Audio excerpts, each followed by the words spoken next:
Comfort அப்படிங்கிறது உங்களுக்கு ரொம்ப சேஃபா இருக்கிற மாதிரி நீங்க ஃபீல் பண்ணலாம். ஆனா லாங் டேர்ம் கம்ஃபர்ட் நமக்குள்ள ஒரு லாங் டேர்ம் ரெக்ரெட்டை உருவாக்கிரும். எங்க கம்ஃபர்ட் முடியுதோ அங்கதான் நம்முடைய growth ஆரம்பிக்குது. உங்களுடைய லைஃப்ல growth அப்படிங்கறத அடையணும் அப்படின்னா ஒரு நாளைக்கு குறைஞ்சபட்சம் ஒரே ஒரு அன்கம்ஃபர்டபுளான விஷயத்தை செய்யுங்க. உங்களுக்கு அது அன்கம்ஃபர்டபுளாக தோணணும், ஆனா அதனுடைய ரிசல்ட் உங்களை ரொம்ப ப்ரொடக்டிவாக மாற்றக்கூடியதாக இருக்கணும்.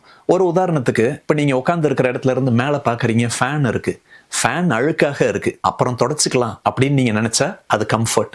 இப்பவே துடைக்கலாம் அப்படின்னா நீங்க உட்கார்ந்து இருக்கிற இடத்துல இருந்து எழுந்திருச்சு ஸ்டூலை போட்டு ஒரு கிளாத்தை எடுத்து துடைக்கிறது, இது எல்லாமே உங்களுக்கு அன்கம்ஃபர்ட்டை கிரியேட் பண்ணும். ஆனா வீடு சுத்தமாகுது அப்படிங்கிற ஒரு growth-ஐ, ஒரு ரிசல்ட்டை உங்களுக்கு கொடுக்குது.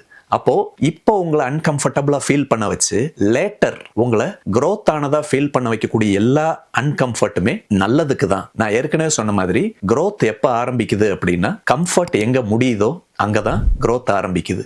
எந்த ஒரு விஷயம் நீங்க ரொம்ப கம்ஃபர்டபுளா ஃபீல் பண்றீங்க அப்படிங்கிற ஒரே காரணத்துக்காக நீங்க ஆக்ஷனே எடுக்காம இருக்கீங்க, அதை கமெண்ட்ல தெரியப்படுத்துங்க.